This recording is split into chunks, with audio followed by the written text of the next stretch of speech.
எப்படியான மக்கள்?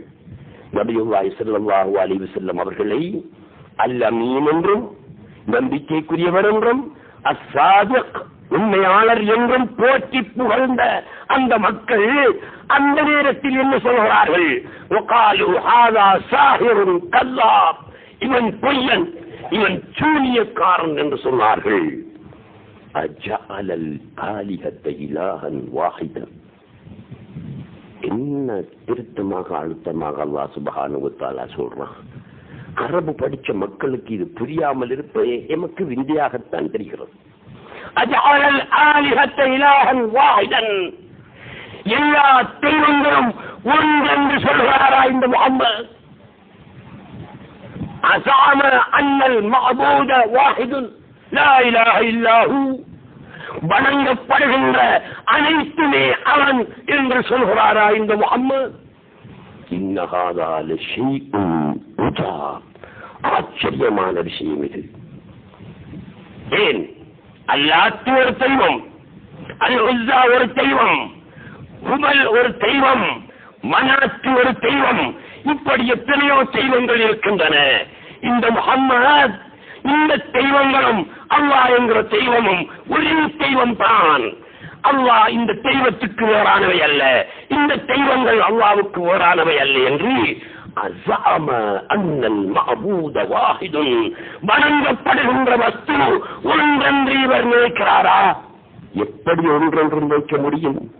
அல்லாஹ் வேறு, குபல் வேறு, உஸ்ஸா வேறு, மனாத் வேறுதானே. இவர் எல்லாத்தையும் ஒன்றென்று சொல்கிறாரே, இது உண்மையான விஷயமாக இருக்கிறது என்று அவர்கள் சொன்னார்கள். அபூ தாலிபிடத்திலே கூடியிருந்த அந்த கூட்டத்தினர் கலைந்து போனார்கள். அங்கிருந்து கலைந்து போனார்கள். அதிலே ஒருவன் சொல்லிக் கொண்டு போனான், அன்ஷு, இது நடக்க போற வியாபாரம் இல்ல, அபூ தாலிபும் இதை செய்ய மாட்டார் போல இருக்கி, இந்த முஹம்மதும் திருந்த மாட்டார் போல இருக்கி, நாம போவோம் வாருங்கள் என்று எழுந்து சென்றார்கள். நீங்கள் உங்களுடைய தெய்வங்களைத்தான் வணங்கிக் கொண்டிருக்க வேண்டும், இந்த முஹம்மதுடைய சொல்லுக்கு பின்னால் செல்லக்கூடாது.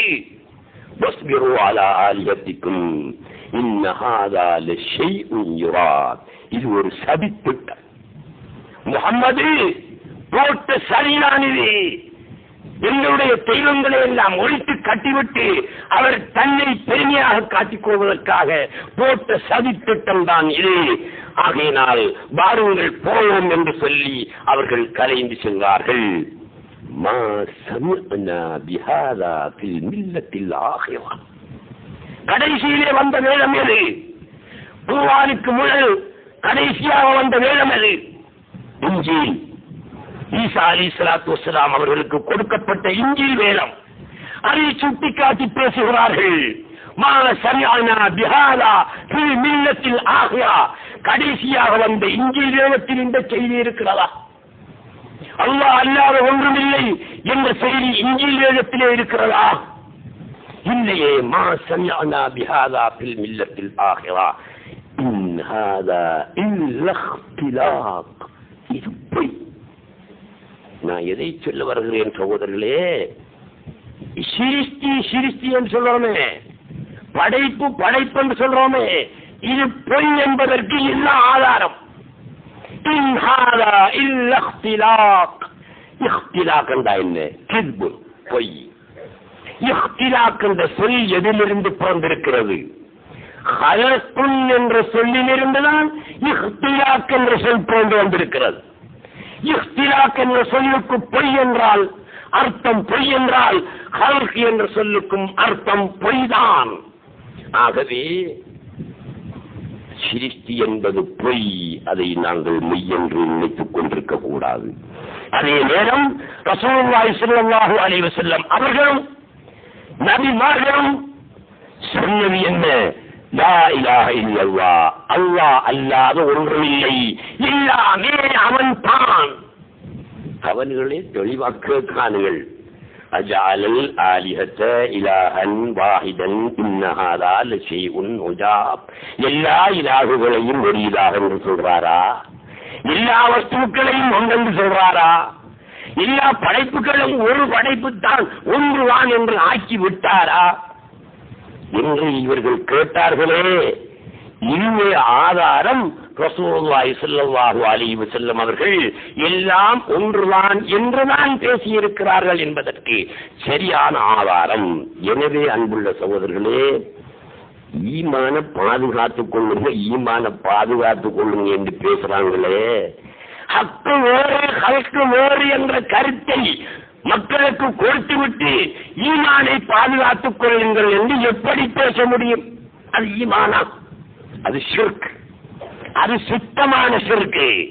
ஹக்கு வேறு ஹல்கு வேறு, அல்லாஹ் வேறு படைப்பு வேறு என்று வேறுபடுத்தி நம்புதல் ஷிர்க். அந்த நம்பிக்கையை மக்களுக்கு கொடுத்துவிட்டு ஈமானை பாதுகாத்துக் கொள்ளுங்கள், ஈமானை பாதுகாத்துக் கொள்ளுங்கள் என்றால் அர்த்தம் என்ன? ஷிர்க்கை பாதுகாத்துக் கொள்ளுங்கள், ஷிர்க்கிலே நீங்கள் இருந்து கொள்ளுங்கள் என்பதுதான் அவருடைய கருத்து. எந்த ஒரு இந்து மதத்திலோ பௌத்த மதத்திலோ கிறிஸ்துவ மதத்திலோ வேறு எந்த மதத்திலும் இல்லாத ஒரு தத்துவம் இந்த தீன அல்லாஹில் இஸ்லாம். மார்க்கங்களில் எல்லாம் சிறந்த மார்க்கம் எது? யஹூதியுடைய மார்க்கமா? நசாராக்களுடைய மார்க்கமா? கிறிஸ்துவ மார்க்கமா? பௌத்த மார்க்கமா? இந்து மார்க்கமா? எந்த மார்க்கம்? இஸ்லாம் என்று அல்லாஹ் சுப்ஹானஹு வ தஆலா சொல்கிறான். என்ன விசேஷம்? நாங்க கேள்விப்படுறோம், பத்திரிகையில பாக்குறோம், அமெரிக்காவில் ஒரு வெள்ளக்காரன் இஸ்லாத்துல வந்துருக்கான். பேப்பர்ல போடுறான், தப்லீக் ஜமாத்துக்காரன் பெருசா. என்ன அமெரிக்காவில் ஒரு வெள்ளக்காரன் இஸ்லாத்துல வந்தான். ஏண்டா வந்தான்? இந்த வெள்ளக்காரன் ஏண்டா வந்தான்றதுக்கு அவன் சொல்றான் ஒரு காரணம்.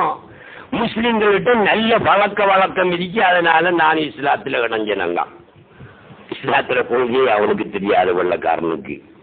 இன்னொருத்தன் சொல்றான், நான் இஸ்லாத்துல நுழைஞ்சது காரணம் என்னன்னா, முஸ்லீம்கள் எல்லாம் சாப்பிட்டுட்டு விரலை சூப்புறாங்க, விரலை சூப்புறதுல ஒரு தத்துவம் இருக்கு, ஆகவே அது இஸ்லாத்திலேதான் இருக்கு என்பதற்காக நான் இஸ்லாத்திலே இணைந்தேன்கிறான். இன்னொருவன் சொல்றான், காலில் பாலர்ச்சி அணிய வேண்டும் என்பது இஸ்லாமிய மார்க்கத்திலே தான் சொல்லப்படுகிறது, அதிலே தத்துவம் இருக்கிறது, சுகாதாரம் இருக்கிறது, அதனால் நான் அதிலே இணைந்தேன் என்கிறான். எவனாவது அமெரிக்காவிலேயோ ரஷ்யாவிலேயோ பர்மாவிலேயோ எவனாவது இந்த கொள்கையை அறிந்து இஸ்லாம் சொல்லக்கூடிய கொள்கைதான் சரியான கொள்கை, எல்லாம் அவனே என்பதுதான் உண்மை என்பதை அறிந்து இஸ்லாத்திலே இணைகின்றானா? இல்லை.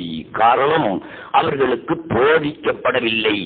இந்த தத்துவம் இந்த உலமாக்களால் உலகம் முழுக்க போதிக்கப்பட்டால் உலகம் முழுவதும் முஸ்லிமாகிவிடும், உலகம் முழுவதும் இஸ்லாமாகிவிடும். பிள்ளைகள் ஒருவர் கூட இருக்க முடியாது.